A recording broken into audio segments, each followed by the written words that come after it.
which brings me to a frustration that I see often about the items that are not included in the reserve studies so often that maybe should be. So, Robert, why don't you speak to what items should be included in the reserve study?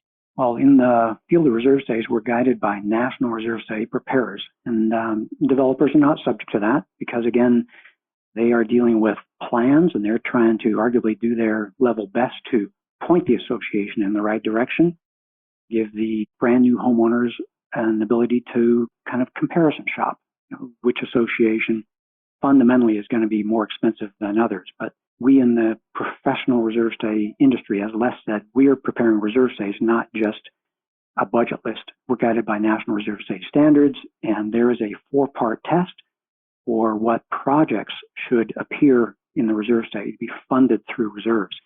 And that's projects that are the association's common area maintenance responsibility.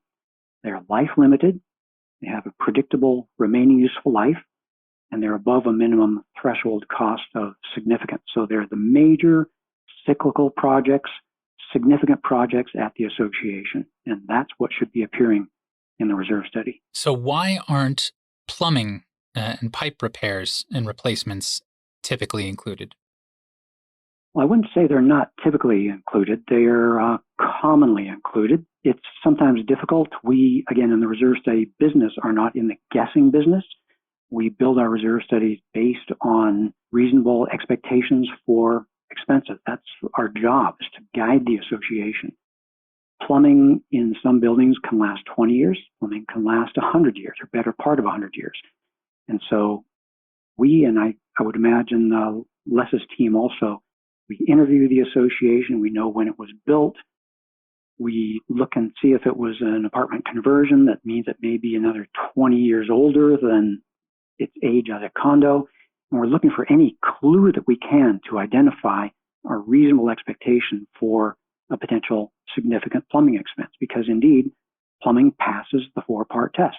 It is common area maintenance presuming condo. Common area maintenance responsibility. We know it's life limited. I put an asterisk on that. It has a predictable remaining useful life, and it's a significant cost, so it passes test number 4. The problem when plumbing doesn't appear in a reserve study is when the useful life is not well established or when the remaining useful life is not well established. When it's still in a guess type of category, then it doesn't appear in the reserve study. So I guess what you're saying then, Robert, is that the items that are in that reserve study are going to change as the project gets older, or they should change as the project gets older. Exactly. Reserve studies by nature are perishable documents. They're time dependent. They are made for 1 year, and after a year, then you update them. You renew your estimates. You renew your assumptions. We in the field look forward to getting back to the property and seeing how it's deteriorating, how it's changing over time, and looking for new clues as far as, is the roof deteriorating on schedule, ahead of schedule, behind schedule? What's the material factors? What are the weather factors? What are the demographics of the property? I've had a number of properties where there's a large number of kids there, and the kids can wear things out faster than if it was a age-restricted community. And we had one property that was right next to a school bus stop. And that meant that they had a lot of high school kids hanging around right by the entry of the association every day. And that has a factor also. So there's a number of different factors that are incorporated into the reserve study update. Reserve study update is opportunity to make it better every time. Tune it and revise it. It's like bringing a suit into the tailor. Tweak it because it needs a tweaking. If I can expound on that too, Robert, I like your term perishable.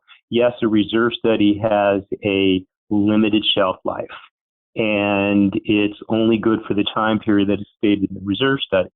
Now, just to back up a little bit on the plumbing issue, the distribution piping, it in a multifamily complex where the HOA is responsible for the distribution piping, and that's the potable water piping, that is often the largest component in a study.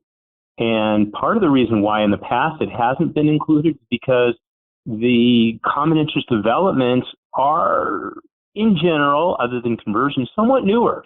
So we were seeing a lot of building going on probably in the late 70s, early 80s, where the piping was 10, 15 years old when the Davis-Stirling Act came out, and it didn't seem to be necessary to include it. Well, as these properties are aging, now all of a sudden they are in the 30-year time frame, which I believe we'll talk about further down the line, and they should be included. They should be addressed. So the key is, yes, they commonly are included, but the answer, I believe, is it should be included. Right. Should be included as soon as we can get any reasonable expectation for scope and schedule. Absolutely.